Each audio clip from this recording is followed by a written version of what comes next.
ओम शांति। आज 6/9/2020 अव्यक्त बाप दादा, रिवाइज डेट 16 मार्च 1986। हेडिंग है रूहानी ड्रिल। अब सुनते हैं मुरली को विस्तार से। बाप दादा सभी बच्चों की स्वीट साइलेंस की स्थिति को देख रहे हैं। 1 सेकंड में साइलेंस की स्थिति में स्थित हो जाना, यह प्रैक्टिस कहाँ तक की है। इस स्थिति में जब चाहे तब स्थित हो सकते हैं, वह समय लगता है क्योंकि अनादि स्वरूप स्वीट साइलेंस है। आदि स्वरूप आवाज में आने का है, लेकिन अनादि अविनाशी संस्कार साइलेंस है। साइलेंस ही है ना, शांत स्वरूप है आत्मा। तो अपने अनादि संस्कार, अनादि स्वरूप को, अनादि स्वभाव को जानते हुए जब चाहो तब उस स्वरूप में स्थित हो सकते हो। 84 जन्म आवाज में आने के हैं, इसलिए सदा अभ्यास आवाज में आने का है। लेकिन अनादि स्वरूप और फिर इस समय चक्र पूरा होने के कारण वापस साइलेंस होम में जाना है। अब घर जाने का समय समीप है। अब आदि मध्य अंत तीनों ही काल का पाठ समाप्त कर क्या करना है। अब आदि मध्य और अंत तीनों ही काल का पाठ समाप्त कर अपने अनादि स्वरूप, अनादि स्थिति में स्थित होने का समय है।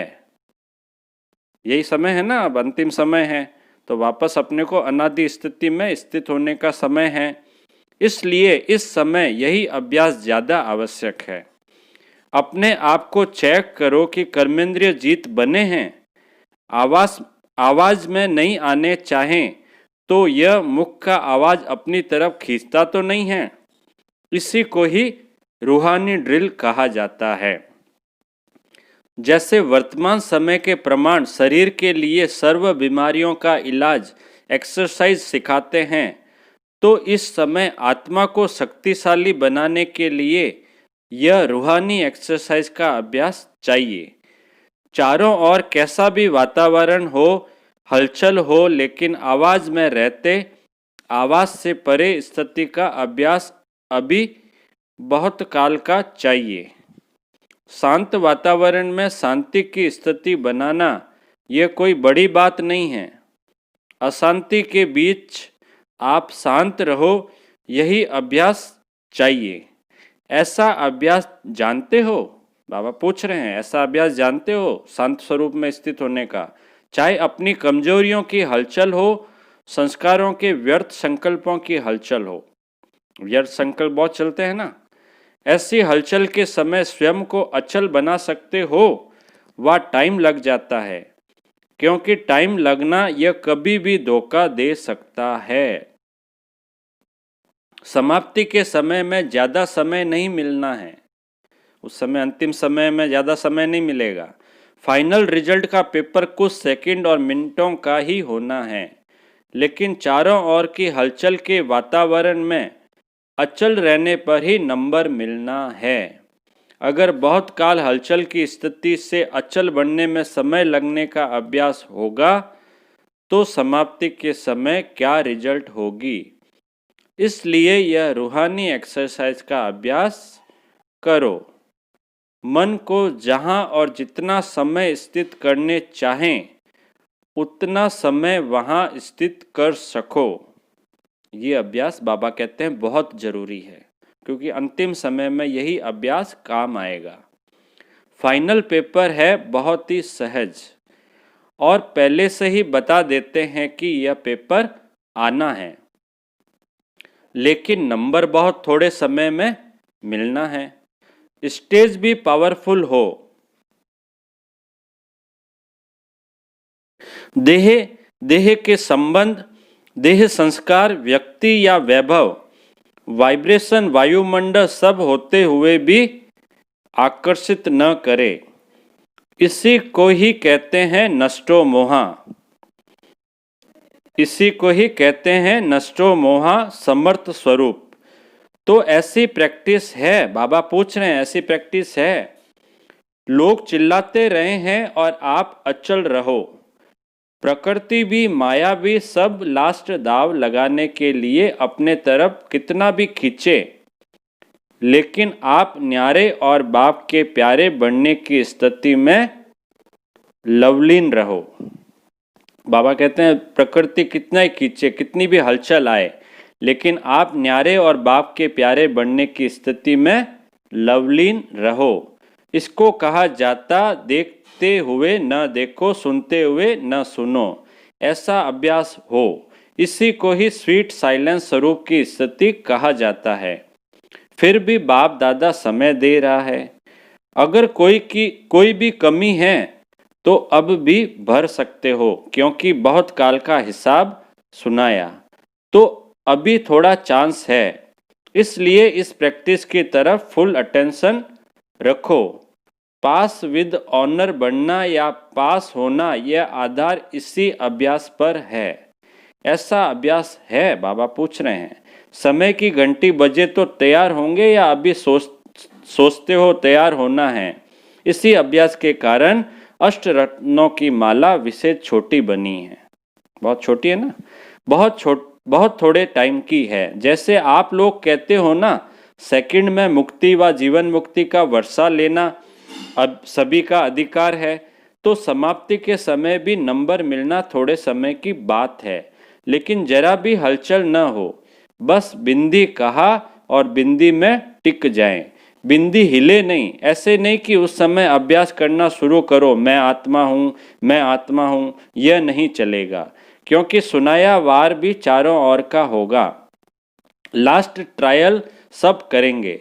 प्रकृति में भी जितनी शक्ति होगी, माया में भी जितनी शक्ति होगी, ट्रायल करेगी। उनकी भी लास्ट ट्रायल और आपकी लास्ट कर्मातीत कर्म बंधन मुक्त स्थिति होगी। दोनों तरफ की बहुत पावरफुल सीन होगी। वह भी फुल फोर्स, यह भी फुल फोर्स, बराबर का मुकाबला होगा दोनों में। लेकिन सेकंड की विजय के नगाड़े बजाएगी। समझा? लास्ट पेपर क्या है? सब शुभ संकल्प तो यही रखते भी हैं और रखना भी है कि नंबर 1 आना ही है। सबका ये संकल्प है ना कि नंबर 1 आना ही है। तो जब चारों ओर की बातों में विन होंगे तभी 1 जाएंगे, विन होंगे तभी 1 जाएंगे। अगर एक बात में जरा भी व्यर्थ संकल्प, व्यर्थ समय लग गया तो नंबर पीछे हो जाएगा। इसलिए सब चेक करो, चारों ही तरफ चेक करो। डबल विदेशी सब में तीव्र जाने चाहते हैं ना, इसलिए तीव्र पुरुषार्थ व फुल अटेंशन इस अभ्यास में अभी से देते रहो। समझा? क्वेश्चन को भी जानते हो और टाइम को भी जानते हो, फिर तो सब पास होने चाहिए। अगर पहले से क्वेश्चन का पता होता है तो तैयारी कर लेते हैं, फिर पास हो जाते हैं। आप सभी तो पास होने वाले हो ना? अच्छा, यह सीजन बाप दादा ने हर एक से मिलने का खुला भंडारा खोला है। आगे क्या होना है वह फिर बताएंगे। अभी खुले भंडारे से भी जो भी लेने आए हैं वह तो ले ही लेंगे। ड्रामा का दृश्य सदा बदलता ही है, लेकिन इस सीजन में चाहे भारतवासियों को चाहे डबल विदेशियों को, सभी को विशेष वरदान तो मिला ही है। बाप दादा ने जो वायदा किया है वह तो निभाएंगे। इस सीजन का फल खाओ, फल है मिलन वरदान। सभी सीजन का फल खाने आए हो ना? बाप दादा को भी बच्चों को देख खुशी होती है, फिर भी साकारी सृष्टि में तो सब देखना होता है। अभी तो मौज मना लो, फिर सीजन की लास्ट में सुनाएंगे। सेवा के स्थान भले अलग अलग है, लेकिन सेवा का लक्ष्य तो एक ही है, उमंग उल्लास एक ही है। इसलिए बाप दादा सभी स्थानों को विशेष महत्व देते हैं।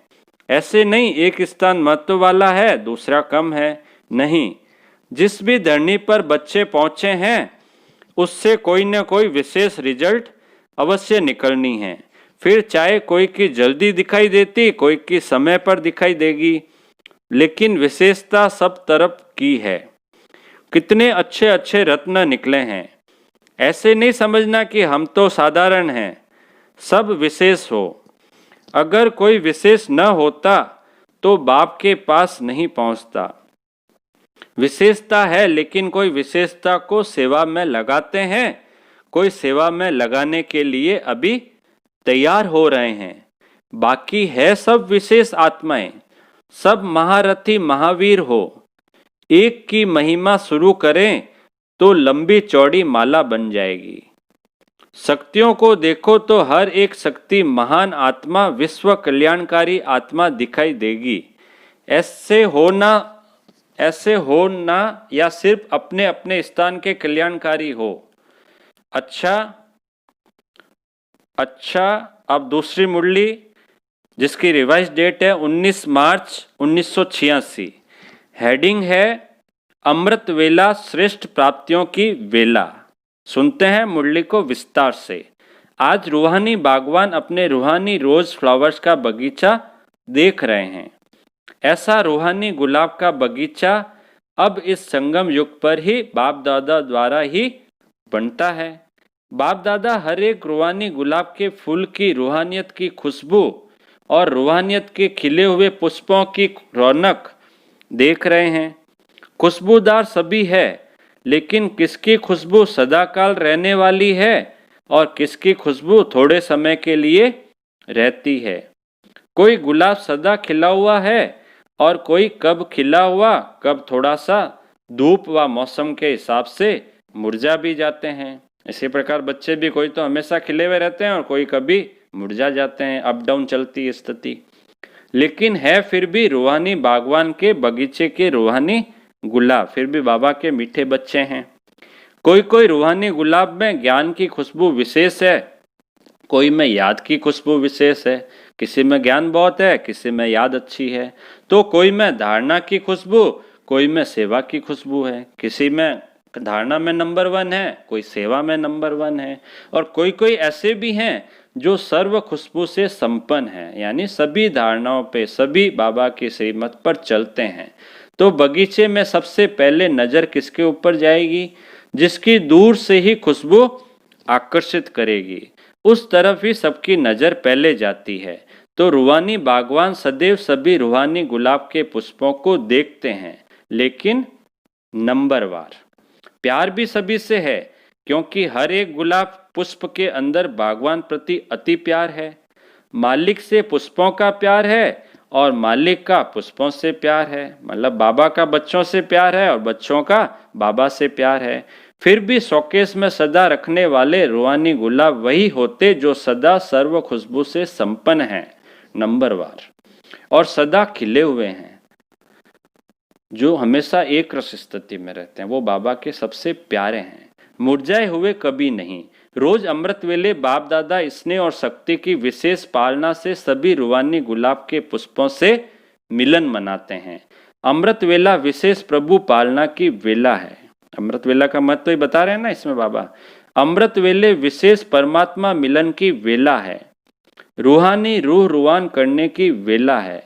अमृत वेले भोले भंडारी के वरदानों के खजानों से सहज वरदान प्राप्त होने की वेला है। जो गायन है मन इच्छित फल प्राप्त करना, यह इस समय अमृत वेले के समय का गायन है। जो मन में इच्छा होती है वो फल प्राप्त होगा। बिना मेहनत के खुले खजाने प्राप्त करने की वेला है। ऐसे सुहावने समय को अनुभव से जानते हो ना। अनुभवी ही जाने इस श्रेष्ठ सुख को, श्रेष्ठ प्राप्तियों को। तो बाप दादा सभी रूहानी गुलाब को देख देख हर्षित हो रहे हैं। बाप दादा भी कहते हैं, वाह मेरे रूहानी गुलाब। आप वाह वाह के गीत गाते तो बाप दादा भी यह गीत गाते। समझा? मुरलियां तो बहुत सुनी हैं, सुन सुनकर संपन्न बन गए हो। अभी महादानी बन बांटने के प्लान बना रहे हो। यह उमंग बहुत अच्छा है। आज यूके अर्थात ओके रहने वालों का टर्न है। यूके वालों को बाबा क्या कहते हैं? ओके रहने वाले। डबल विदेशियों का एक शब्द सुनकर के बाप दादा सदा मुस्कुराते रहते हैं। कौन सा? Thank you. थैंक यू से बाबा बहुत खुश होते हैं। थैंक यू करते हुए भी बाप को भी याद करते रहते हैं, क्योंकि सबसे पहले शुक्रिया दिल से बाप का ही मानते हैं। तो जब किसी को भी थैंक यू करते हो तो पहले बाप याद आएगा ना। ब्राह्मण जीवन में पहला शुक्रिया स्वतः ही बाप के प्रति निकलता है। उठते बैठते अनेक बार थैंक यू कहते हो। सोते समय भी थैंक यू, उठते हो जब भी थैंक यू, और भी कोई भी काम होता है तो थैंक यू। यह भी एक विधि है बाप को याद करने की। यूके वाले सर्व भिन्न भिन्न हद की शक्तियों वालों को मिलाने के निमित्त बने हुए हो ना। अनेक प्रकार के नॉलेज की शक्तियां हैं।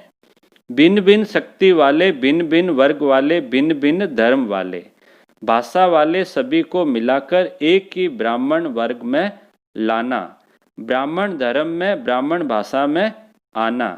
ब्राह्मणों की भाषा भी अपनी है, जो नए समझ भी नहीं सकते कि यह क्या बोलते हैं, तो ब्राह्मणों की भाषा, ब्राह्मणों की डिक्शनरी ही अपनी है। तो यूके वाले सभी को एक बनाने में बिजी रहते हो ना। संख्या भी अच्छी है और स्नेह भी अच्छा है। हर एक स्थान की अपनी अपनी विशेषता तो है ही, लेकिन आज यूके का सुना रहे हैं। यज्ञ स्नेही, यज्ञ सहयोगी, यह विशेषता अच्छी दिखाई देती है। हर कदम पहले यज्ञ अर्थात मधुबन का हिस्सा निकालने में अच्छे नंबर में जा रहे हैं। डायरेक्ट मधुबन की याद एक स्पेशल लिफ्ट बन जाती है। हर कार्य में, हर कदम में मधुबन अर्थात बाप की याद है, या बाप की पढ़ाई है, या बाप का ब्रह्मा भोजन है, या बाप से मिलन है। मधुबन स्वतः ही बाप की याद दिलाने वाला है। कहाँ भी रहते मधुबन की याद आना अर्थात विशेष स्नेह लिफ्ट बन जाता है। सही है ना? मधुबन की तो याद आती है ना सभी को? नहीं आती है? आती है, अभी तो बहुत ज़्यादा आती है, क्योंकि जा नहीं पा रहे हैं। चढ़ने की मेहनत से छूट जाते, सेकंड में स्विच ऑन किया और पहुँचे। बाप दादा को और कोई हीरे मोती तो चाहिए नहीं। बाप को स्नेह की छोटी वस्तु ही हीरे रत्न है। इसलिए सुदामा के कच्चे चावल गाए हुए हैं। इसका भाव अर्थ यही है कि स्नेह की छोटी सी सुई में भी मधुबन याद आता है, तो वह भी बहुत बड़ा अमूल्य रत्न है, क्योंकि स्नेह का दाम है। वैल्यू स्नेह की है, चीज की नहीं। अगर कोई वैसे ही बल कितना भी दे देवे, लेकिन स्नेह नहीं तो उसका जमा नहीं होता, और स्नेह से थोड़ा भी जमा करे तो उनका पदम जमा हो जाता है। तो बाप को स्नेह पसंद है। तो यूके वालों की विशेषता यज्ञ स्नेही, यज्ञ सहयोगी आदि से रहे हैं। ठीक है ना? यही सहज योग भी है। सहयोग सहज योग है। सहयोग का संकल्प आने से भी याद तो बाप की रहेगी ना, तो सहयोगी सहज योगी स्वतः ही बन जाते हैं। योग बाप से होता, मधुबन अर्थात बाप दादा से। तो सहयोगी बनने वाले भी सहज योगी की सब्जेक्ट में अच्छे नंबर ले लेते हैं। दिल का सहयोग बाप को प्रिय है, इसलिए यहाँ यादगार भी दिल वाला मंदिर बनाया है। तो दिल वाला बाप को दिल का स्नेह, दिल का सहयोग ही प्रिय है। छोटी दिल वाले छोटा सौदा कर खुश हो जाते, और बड़ी दिल वाले बेहद का सौदा करते हैं। फाउंडेशन बड़ी दिल है तो विस्तार भी बड़ा हो रहा है। जैसे कई जगह पर वृक्ष देखे होंगे, तो वृक्ष की शाखाएं भी तना बन जाती है। तो यूके के फाउंडेशन से तना निकला, शाखाएं निकली, अब वह शाखाएं भी तना बन गई। उस तना से भी शाखाएं निकल रही है। जैसे ऑस्ट्रेलिया निकला, अमेरिका, यूरोप, अफ्रीका निकले, सब तना बन गए, और हर एक तना की शाखाएं भी अच्छी तरह से वृद्धि को पा रही है। क्यों? क्योंकि फाउंडेशन स्नेह और सहयोग के पानी से मजबूत है, इसलिए विस्तार भी अच्छा है और फल भी अच्छे हैं। अच्छा, अब आज का मीठे मीठे बाबा का मीठा सा वरदान है। देहभान का त्याग कर पौधी बनने वाले निर्माणचित भव। देहभान का त्याग कर पौधी बनने वाले निर्माणचित भव इस वरदान का सार है। जो बच्चे देहभान का त्याग करते हैं उन्हें कभी भी क्रोध नहीं आ सकता, क्योंकि क्रोध आने के दो कारण होते हैं, एक जब कोई झूठी बात कहता है और दूसरा जब कोई ग्लानि करता है। यही दो बातें क्रोध को जन्म देती है। ऐसी परिस्थिति में निर्माणचित के वरदान द्वारा अपकारी पर भी उपकार करो, गाली देने वाले को गले लगाओ, निंदा करने वाले को सच्चा मित्र मानो, तब कहेंगे कमाल। जब ऐसा परिवर्तन दिखाओ तब विश्व के आगे प्रसिद्ध होंगे। आज का स्लोगन है, मौज का अनुभव करने के लिए माया की अधीनता को छोड़ स्वतंत्र बनो। मौज का अनुभव करने के लिए माया की अधीनता को छोड़ स्वतंत्र बनो। अच्छा, ओम शांति।